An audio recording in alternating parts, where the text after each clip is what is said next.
kita hari kita mulai kajian kita Bulughul Maram yang dipimpin oleh guru kita Ustadz Miftahul Mahmudi.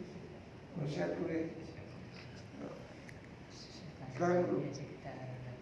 Assalamualaikum warahmatullahi wabarakatuh. Waalaikumsalam. Bismillah walhamdulillah wassalatu wassalamu ala rasulillah Sayyidina wa habibina wa syafi'ina wa maulana Muhammad ibn Abdillah wa ala alihi wa ashabihi wa man tabi'ahu wa wala. La hawla wa la quwwata illa billah, amma ba'd. Hadratul mukarramin wal muhtaramin, yang saya hormati orang tua saya mukarram Spandi, serta para bapak-bapak jamaah salat Isya Masjid Al-Mustaqim, yang semoga kita semua yang hadir, yang duduk di majelis yang mulia ini senantiasa mendapatkan limpahan rahmat, taufik, hidayah dari Allah Subhanahu wa taala. Alhamdulillah, di malam yang mulia ini kembali Allah pertemukan kita di majelis yang mulia ini. Semoga ini adalah awal pertemuan, perjumpaan dan kumpul kita semua disukainya Allah Subhanahu wa taala. Kita akan lanjutkan kajian kitab Bulughul Maram min Adillil Ahkam, masih membahas tentang sholat tatawwu, yang artinya sholat sunnah. Monggo baca.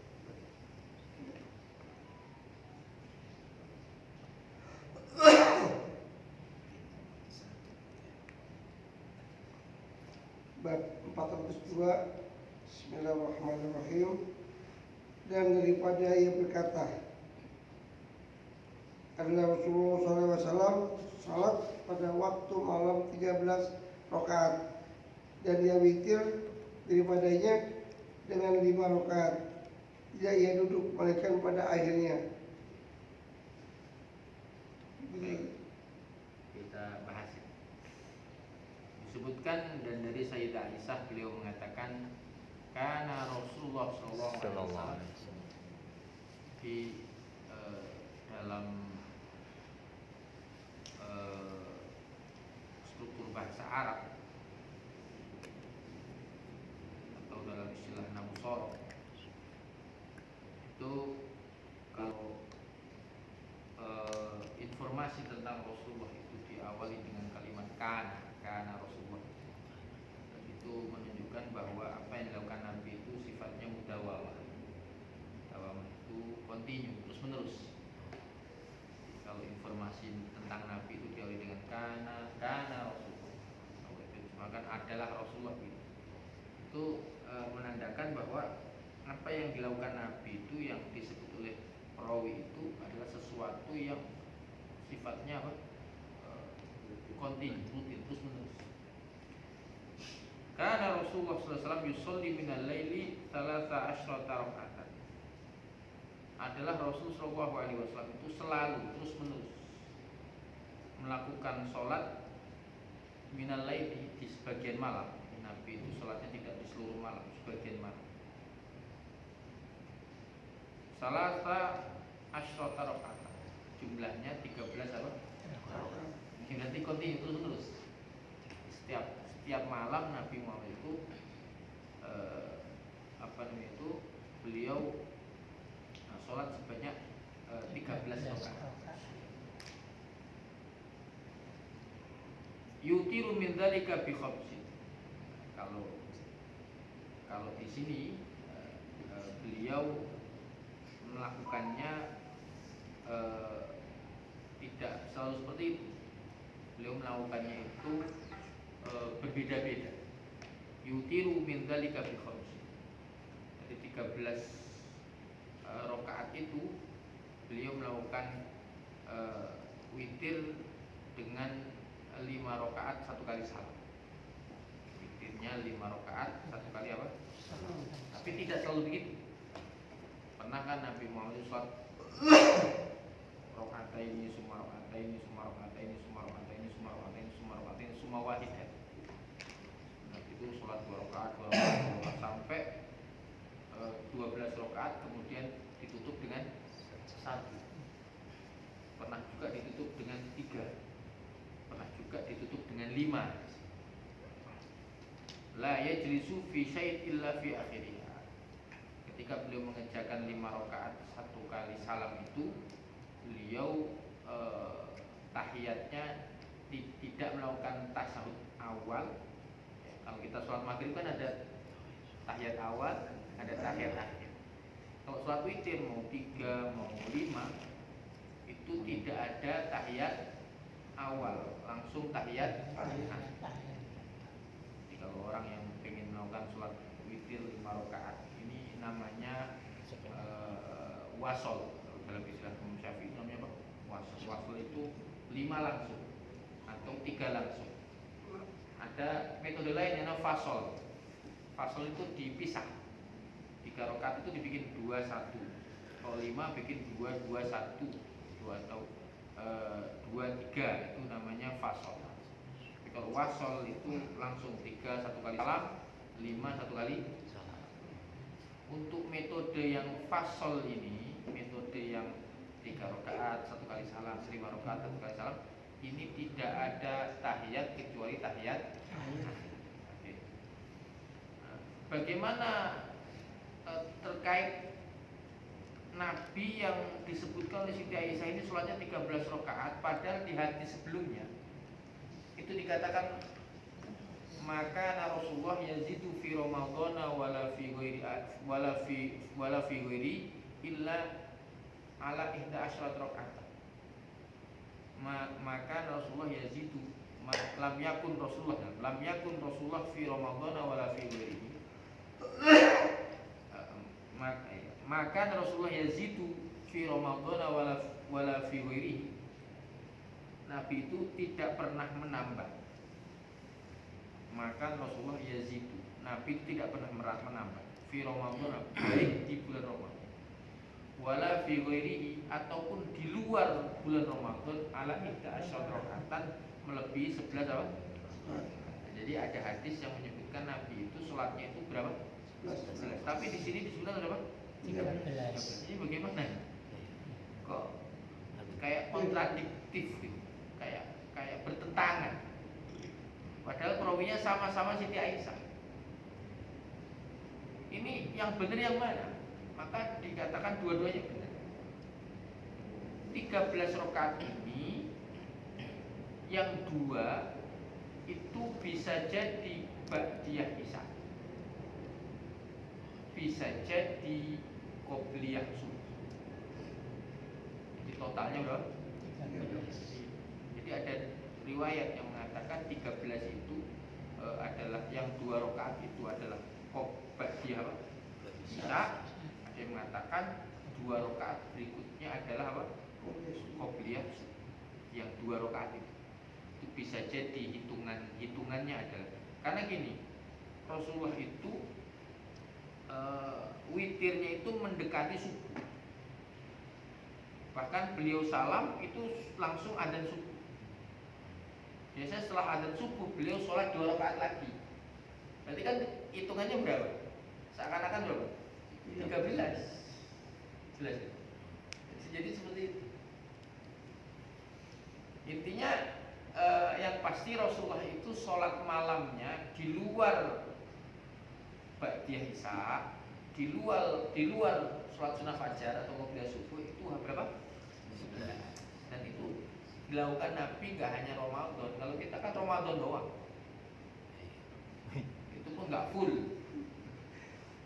Ya, dipotong itu meriang, dipotong gara-gara macet di jalan, habis buka bersama, gitu. Jadi nggak full 30 hari. Tapi alhamdulillah saya 30 hari full, karena dapat jadwal gitu. Jadi nggak ada pilihan kecuali datang gitu. Kalau Pak Haji itu masih ada pilihan, bisa datang bisa nggak. Ya alasannya macet di jalan. Jadi Rasulullah itu yang pasti sholat malam itu selalu 11, dan 11 itu bukan batasan. Jadi bukan apa ya. Jadi kalau Imam Ibnu Taimiyah itu mengatakan Sholatul lail la haddalah. Sholat malam itu nggak ada batasan, nggak ada hitungannya. Harus segini, nggak boleh lebih, gitu, nggak boleh kurang, nggak ada. Jadi Rasulullah itu sering saya sampaikan bahwa Nabi itu selalu mencontohkan yang paling gampang kepada umatnya. Kenapa Nabi kadang melakukan ini, kadang enggak, kadang beliau begini, kadang beliau begitu, untuk menjelaskan bahwa yang beliau lakukan itu sifatnya fleksibel. Kau boleh begini, ya kau boleh begitu. Contoh wudhu. Nabi kadang-kadang membasuh muka, membasuh itu semuanya satu-satu, muka satu, tangan satu, kepala satu, kaki satu, kadang dua, kadang tiga. Ini kan sebagai bentuk fleksibilitas Islam. Jadi Nabi itu ingin menyampaikan kepada kita, ya nggak harus begini, boleh begini. Sholat malam, bisa nggak Rasulullah melaksanakan lebih dari 11? Bisa. Kenapa beliau melakukan 11? Ya beliau itu kan dalam Quran disebutkan laqad kana lakum fi Rasulillahi uswatun hasanah. Sungguh ada untuk kalian pada diri Rasul sallallahu alaihi wasallam suri tauladan yang baik. Nabi itu selalu mencontohkan sesuatu yang sekiranya umatnya bisa. Jadi Nabi itu selalu mencontohkan sesuatu yang sekiranya umatnya bisa mengikuti. Tapi ada juga sunnah khususiyah. Satu hal yang dilakukan Nabi, yang mana umatnya tidak boleh mengikuti. Karena Nabi itu puasa 3 hari sama sekali tidak berbuka. Namanya puasa wisol, puasa tanpa buka. Dan Rasulullah bilang puasa wisol itu hanya boleh dilakukan beliau, yang lain nggak boleh. Pernah ada sahabat yang nekat, tetap melawak bukan ngikut ya. Nabi kan hanya sekali-kali, ada sahabat itu yang melakukan puasa wisol tapi di akhir Ramadan.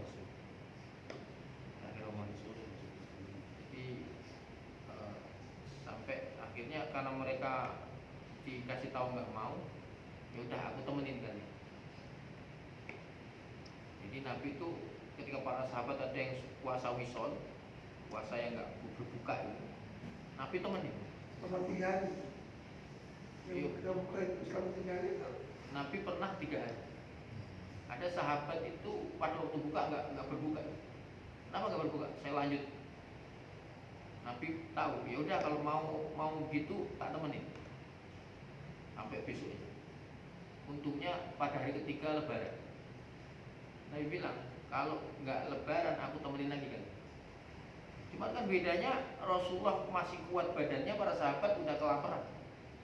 Nabi bilang ketika aku puasa wisol, Allah masih menjamin makan dan minum.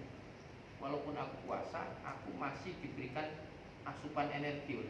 Sedangkan kalian siapa yang mengasih? Saya mikir ini. Kalau aku nggak makan, Allah kasih aku makan. Tapi kalian siapa yang ngasih makan? Jelas ya? Jadi Nabi itu sangat potensial untuk melakukan sholat malam lebih dari 11.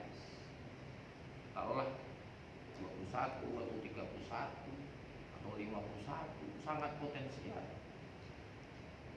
Karena bagi Nabi itu sholat itu sesuatu yang membuat beliau senang. Ju'ilat qurrata aini fi sholat. Nabi pernah bersabda, aku itu merasa damai, tentram, bahagia ketika aku sholat. Jadi kalau kita kan sholat itu masih beban. Sholat itu apa? Beban. Ada orang ketemu Ramadan itu wah agak gimana gitu, ketemu Ramadan lagi, terawih lah. Nggak terawih rumah dekat masjid, itu kan terawih kok capek kan. Jadi ada orang ketemu Ramadan itu kurang bahagia. Kenapa? Karena ya harus ketemu terawih lagi. Jadi dia itu masih terbebani dengan sholat. Tapi Rasulullah itu beda. Nabi itu merasa bahagia ketika sholat. Ya kayak sholatnya Nabi itu kayak orang ketemu kekasih baru. Atau baru ketemu kekasih atau kekasih baru ya?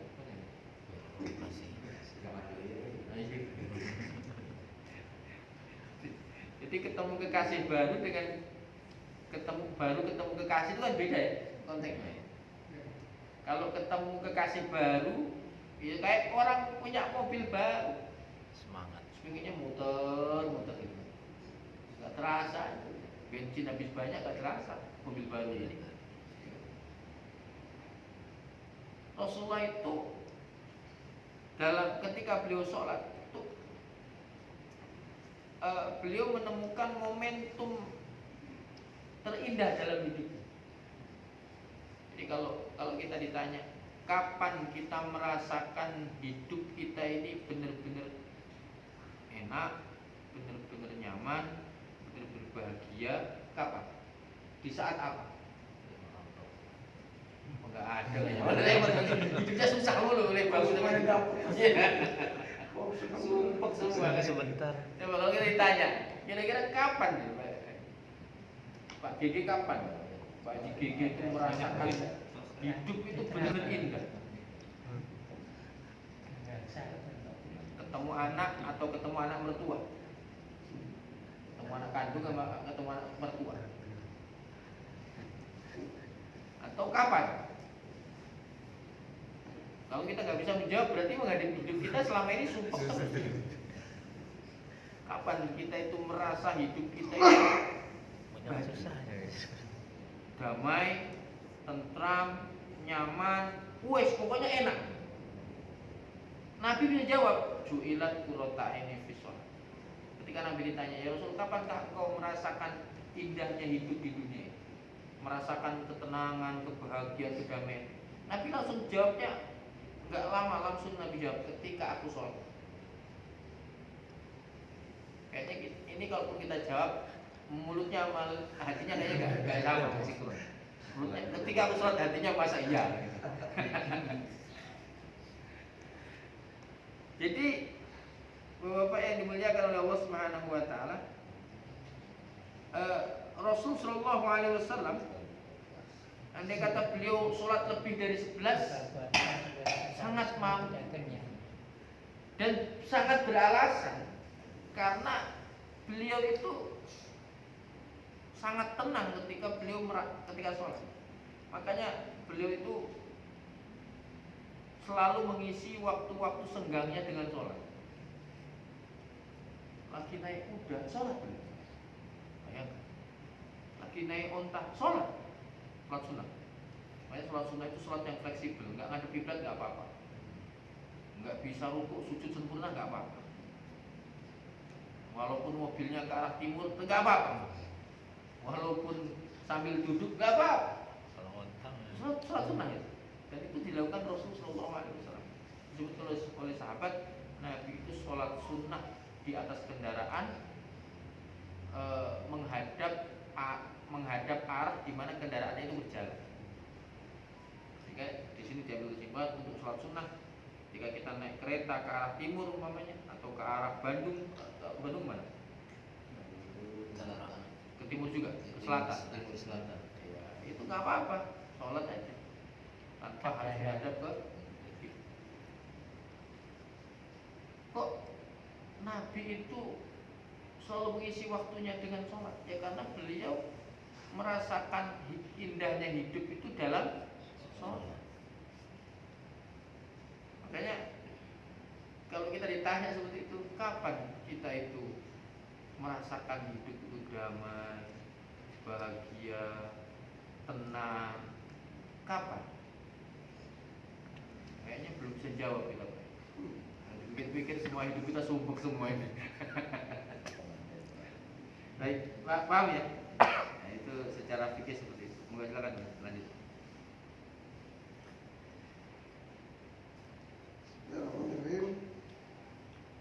Dan daripada ia berkata, sesungguhnya Rasulullah SAW berwitir di tiap-tiap malam dan berakhir intinya di waktu subuh, jadi waktu sahur. Muttafaq alaih. Dan diriwayatkan dari Sayyidah Aisyah lagi, beliau mengatakan min kulli lailatin,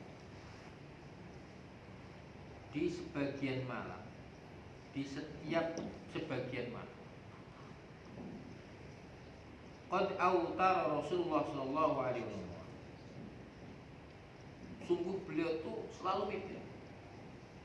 Ini Nabi itu tidak pernah meninggalkan witir. Jadi kalau orang bilang sunnah Nabi ya diantaranya kalau dia benar-benar menjaga sunnah Nabi ya menjaga sholat witir. Fantaha witruhu ila sahar. Nabi itu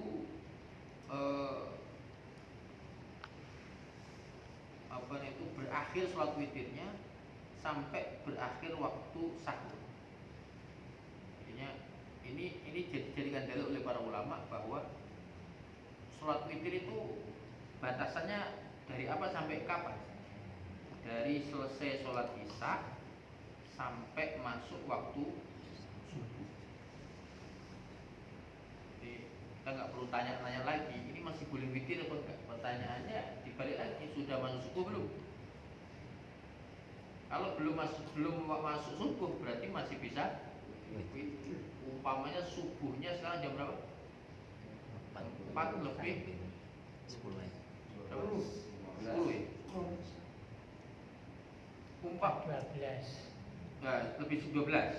4 lebih 12. Berarti jam 4 lebih 5 masih bisa witir. Apalagi witir kan boleh 1 rakaat doang. 1 rakaat bisa 1 menit itu, Pak. Ya kan? Andai kata 4 lebih 10 masih bisa witir? Bisa. Yang penting belum masuk waktu. Cuman kadang-kadang kan subuh kita ini yang beda masjid, beda subuh. Sini belum subuh, sono udah ada. Kayaknya ada yang mengatakan bahwa sebenarnya subuh di Indonesia itu agak dimajukan dari waktu aslinya. Jadi menurut ahli falak, jadi waktu subuh itu di Indonesia ini dimajukan. Dan itu katanya untuk mengantisipasi orang yang bangun kesiangan pas adzan subuh. Pas adzan subuh dia kira belum subuh dia makan, baru punya udah asyhadu an la ilaha illallah. Tapi kan tidak banyak yang tahu ini misalnya. Harusnya kalau memang ada penambahan pemajuan waktu, berarti harus disampaikan bahwa subuh dimajukan sekian menit, sehingga orang itu bisa menambah waktu jeda antara adzan dan iqamah. Jangan sampai penambahan waktu 5 menit. Seharusnya adzan subuh itu jam 4 lebih 16 atau 17, dibikin 4:12 kan menambah 5 menit kan. Jam 4 lebih 15 iqamah, berarti sholat subuhnya sebelum waktu kan. Nah ini nggak benar. Tapi itu masih rumor, saya belum mengecek menanyakan, melawan validasi belum. Saya belum melakukan validasi kebenaran apakah benar adzan subuh di Indonesia ini dimajukan. Tapi menurut informasi dimajukan. Kalau dimajukan, berarti walaupun ada adzan subuh kita masih bisa witir. Kenapa? Ya belum subuh. Belum subuh berarti kita bisa witir. Tapi intinya witir ini berat banget. Ya secara umum sholat malam itu berat. Wa minal laili fatahajjad bihi nafilatan lak asa yab'atsaka rabbuka maqaman mahmud. Allah itu memerintahkan Rasulullah untuk menjadikan sebagian malamnya sebagai waktu untuk melaksanakan sholat tahajud. Apa keutamaan sholat tahajud. Dengan sholat tahajud itu Allah akan memberikan keistimewaan kepada Rasulullah berupa beliau bisa memberi syafaat kepada umat pahala. Dan bagi kita umatnya, kalau pengen dapat syafaat Nabi, ya sholatlah apa? Dengan sholat tahajud itu Rasulullah bisa memberi syafaat. Dengan sholat tahajud itu kita bisa mendapat apa? Saya ketemu, kabelnya ketemu. Pengen dapat syafaat, cuman yang dilaksanakan maulid doang. Maulid diadain sampai jam 2 malam subuh nggak sholat. Nah terus gimana? Namanya jaga sembung naik ojek, nggak nyambung cek. Saya juga mengkritik itu orang-orang yang wirawiri ngadain peringatan mau ngadain maulid sampai malam nggak tahu jam, kadang-kadang sampai jam 2, habis itu pulang tidur subuhnya jam 7. Dia kalau masih mau kodok, ada yang nggak kodok. Udah gitu merasa nanti dapat apa? Syafaat ya. Itu sifatnya kan tambahan. Kalau yang pengen dapat syafaat yang jadi ada ini, ada konsep baku dari Nabi, ada yang nggak baku. Yang baku itu ya sholat tahajud. Kemudian ketika ada orang azan menjawab, kan Nabi bilang siapa yang mendengar suara azan kemudian menjawab, kemudian berdoa Allahumma rabb hadhihi da'wat tammah wa sholatu qaimatah hal lahu syafaat, maka hal baginya syafaat. Nah ini kan namanya konsep baku dari Nabi. Terkait ngadain maulid terus nanti dapat syafaat itu kan masih problem di kemungkinan. Jelas ya, paham? Jadi jangan sampai yang pasti-pasti ini kita tinggalkan untuk dapat syafaat, kemudian orang apa? Ngejar yang nggak pasti-pasti. Ya, sifatnya tambahan, namanya juga tambahan. Jadi, kalau kemungkinan ini diadain enggak juga enggak. Dan jangan pula demi melakukan sesuatu yang sifatnya itu kemungkinan sifatnya tambahan sampai meninggalkan yang apa? Wajib. Yang lebih penting sholat malam. Masa orang bisa kumpul-kumpul di lapangan di mana sampai jam 2 malam sholat malam nggak mampu. Sesuatu yang perlu kita periksa ini. Kenapa? Kok kita bisa ya kumpul-kumpul di sono, kumpul di sini sampai malam-malam, giliran sholat malam nggak bisa. Ini ada apa? What happened gitu? Ada apa dengan diri kita? Jelas ya? Ya gitu. Selanjutnya lanjut hadis berikutnya. Nanti baru bertanya. Bismillahirrahmanirrahim. Dari Abdullah bin Amr bin Al-Ash, ia berkata, telah bersabda Rasulullah SAW kepadaku, ya Abdullah, janganlah engkau jadi seperti di sipulan. Ia sholat malam lalu ia tinggalkan sholat malam. Ya. Betapa alaih. Kita lanjutkan. Dari Abdullah ibnu Amr ibnu As radhiyallahu taala anhu. Beliau mengatakan, qala li Rasulullah SAW, pernah Nabi itu memberikan nasihat kepada, bersabda kepada, ya Abdullah, hei Abdullah, la takun misla fulanin, kamu itu jangan kayak si An. Jadi Nabi itu di antara akhlak beliau, ketika ada orang salah tidak disebut nama. Jadi Nabi itu benar-benar menjaga nama baik orang. Jadi Nabi itu nggak mau mencemarkan nama baik orang itu enggak. Jadi kalau ada orang salah itu Nabi itu nggak mau kemudian selalu menunjuk-nunjuk dia. Ini katanya kita ini umatnya Nabi, tapi giliran ada orang salah kita apa? Wah, kita bully habis-habisan orang. Nah, kalau jajannya udah keluar berarti udah mau selesai. Ini konsep itu. Berapa menit lagi? Siap. Ini temannya kopi. Ya Abdullah la takun misla fulan. Wahai Abdullah, kamu itu jangan seperti fulan. Itu hebatnya Nabi. Jadi Nabi itu sangat menjaga perasaan orang. Kita ini kadang-kadang nggak begitu, merasa paling Islam tapi sama orang itu kalau orang salah wah udah di Kita istilahnya wah nama baiknya kita habisi, menjatuhkan nama baik orang itu apa namanya? Apa istilahnya?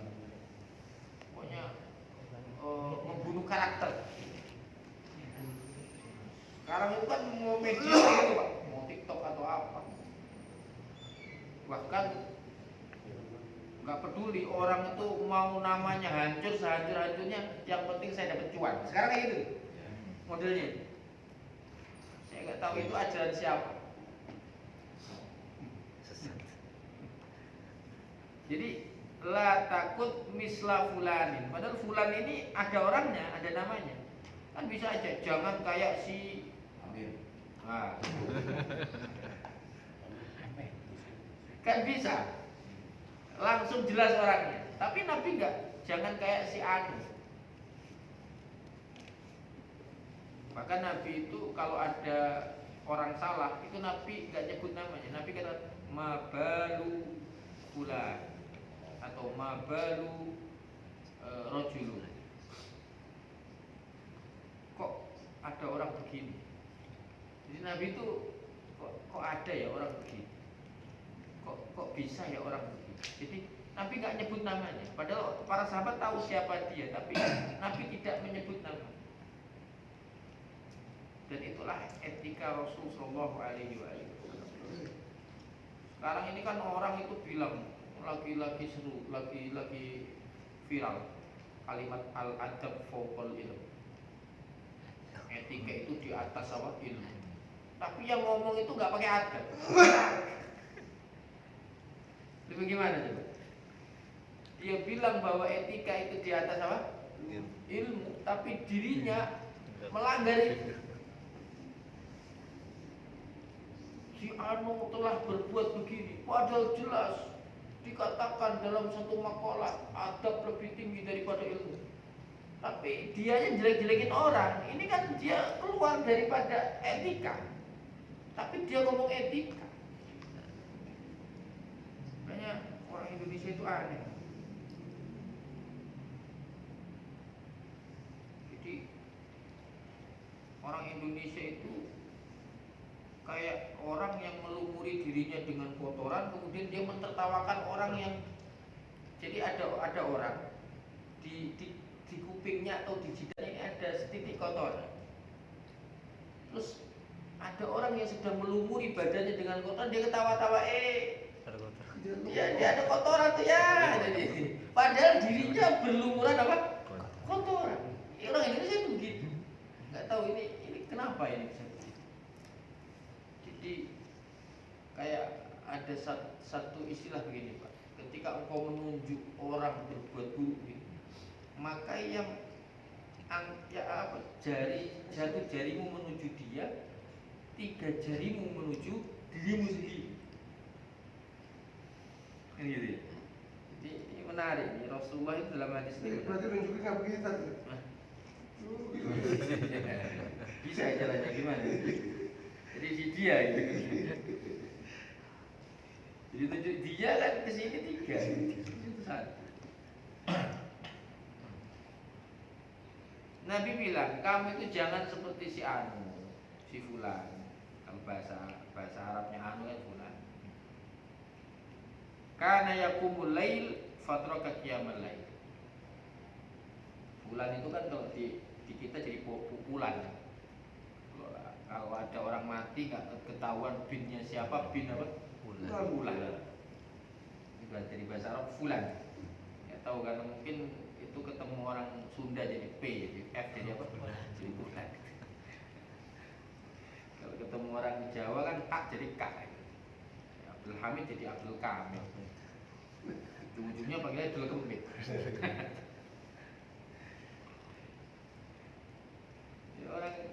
namanya bagus, Hamidin, jadi Kamidin. Jadi Hamidin namanya kan. Jadi Kamidin juga. Pak, bisa di sini rumahnya Pak Hamidin itu nggak ada Pak, adanya Kamidin. Betul Hamidin, Kamidin. Jadi intinya gini, Nabi itu bilang jangan seperti si Anu. Dia itu sholat malamnya itu dia sholat malamnya itu nggak kontinu gitu. Jadi Nabi itu bilang jangan seperti si Anu. Dia bagus kemarin sholat malam, sekarang udah nggak lagi. Artinya Nabi itu melalui hadis ini ingin mengatakan kepada kita supaya kita ini punya amalan yang kontinu mudawamah terus menerus. Makanya disebutkan dalam satu hadis ahabul akmal ilallah adwamuha wa in qalla. Amal yang paling Allah sukai, amal yang oleh Allah paling cintai adalah amal yang kontinu terus menerus walaupun sedikit. Cuman 1 rakaat tapi tiap malam, daripada 11 rakaat tapi satu Ramadan sekali. Setahun 1 kali Ramadan. Kita kan kalau dipikir-pikir sholat tarawih, sholat witirnya kan cuma Ramadan doang. Di luar Ramadan dianggap selesai sholat witir itu gak hanya Ramadan, di luar Ramadan pun diajukan. Ya semua amal lebih baik kita ini baca Quran 1 halaman tapi rutin tiap hari daripada 1 juz tapi setahun sekali, daripada 1 juz sebulan sekali. Keutamaan orang yang punya kebiasaan atau mudawamah dalam amal, umpamanya Pak Haji Gigi ini punya kebiasaan setiap pagi baca Quran walaupun cuma 2-3 halaman. Suatu saat sakit atau dalam kondisi sangat sibuk sehingga tidak sempat baca Quran, itu oleh malaikat tetap dicatat baca Quran. Gitu. Orang terbiasa sholat malam, suatu saat kecapean karena hari itu begitu luar biasa aktivitasnya, terus ketiduran nggak sempat apa? Tercatat sebagai orang yang sholat apa? Malam, karena istiqomah. Makanya dikatakan al istiqomah khairun min alfi karamah.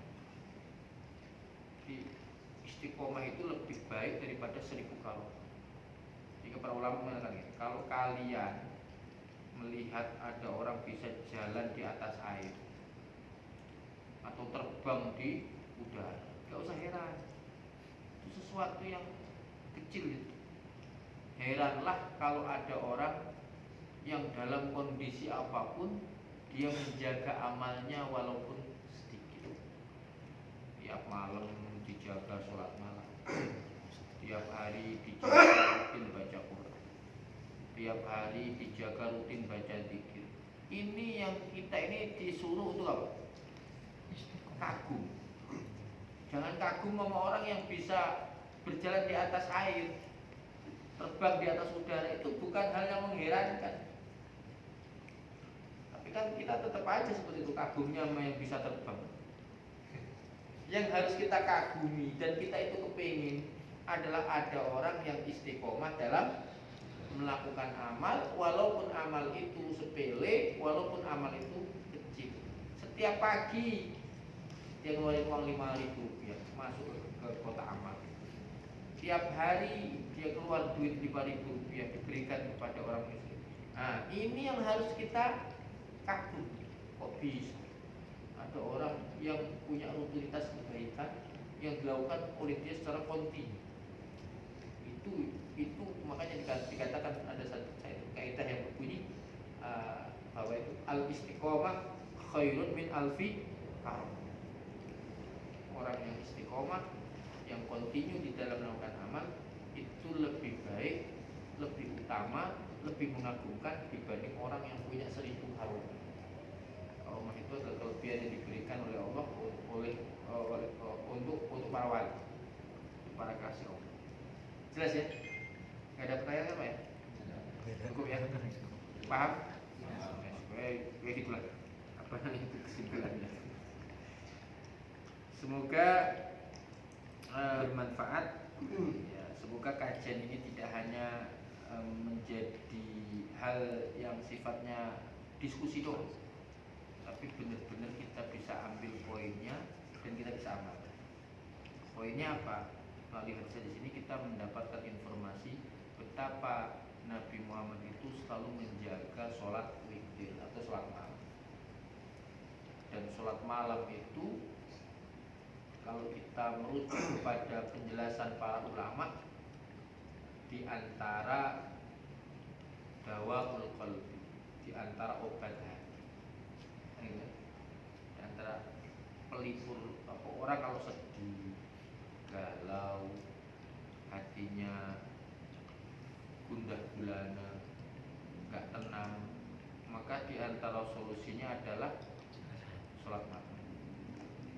Tombo ati iku limo sak wernane, maca Quran angen-angen sak maknane, kaping pindho sholat wengi lakono. Kan itu. Yang kedua sholat malam kerjakan. Dan seterusnya apalah bapak-bapak ini tinggal ngetel opik itu teman. Paham ya? Jadi banyak sekali manfaat. Orang itu kan kalau tahu manfaatnya dia akan melakukan. Ada orang terkena penyakit stroke, terus dia dikasih tahu kalau bapak mau sembuh dan ini sudah terbukti di mana-mana, bapak lakukan terapi ini, terapi gerak begitu. Benar, sehari 2 hari dia lakukan ada perkembangan. Kira-kira berhenti apa lanjut itu? Lanjut sampai sembuh. Makanya kan sholat malam ini berat, tapi kalau kita tahu manfaatnya, makanya kita harus menggali manfaatnya, menggali informasi terkait manfaatnya. Kalau kita tahu manfaatnya, maka ini akan terasa ringan. Sebagaimana orang yang stroke tadi, ketika dia dikasih tahu bahwa dengan terapi ini bapak sembuh, dan benar dengan terapi ini dia sembuh, dia rasakan kesembuhannya. Bahkan ada kata belum sembuh pun dia akan coba lagi, karena dia melihat ada orang yang sembuh. Masa si Anu bisa, saya enggak? Ya mungkin saya harus lebih lama, lebih sering. Kira-kira seperti itu. Baik, kita tutup dengan doa kepada Allah Subhanahu wa taala. Alhamdulillah minasyaitonir rajim. Bismillahirrahmanirrahim. Alhamdulillah hamdan syakirin, hamdan amin, hamdan yuwafi alhamdulillah syukur kami yang baik di jalan karim azim Allah. Shalli wa sallim wa barik ala sayyidina Muhammadin wa ala alihi wa sahbihi wa sahbihi. Allahumma salli ala bayyina wa malif bayyina qulubina. Rabbana la tuzigh qulubana ba'da idh hadaytana wa hab lana min ladunka rahmatan innaka antal wahhab. Rabbana atina fid dunya hasanatan wa fil akhirati hasanatan wa qina adzabannar. Subhana rabbika rabbil izzati amma yasifun wa salamun alal mursalin. Walhamdulillahi rabbil alamin. Assalamualaikum warahmatullahi wabarakatuh. Waalaikumsalam. Terima kasih dulu. Mudah-mudahan obat kita. Sekali lagi mohon maaf ada kekurangan. Assalamualaikum warahmatullahi wabarakatuh. Waalaikumsalam.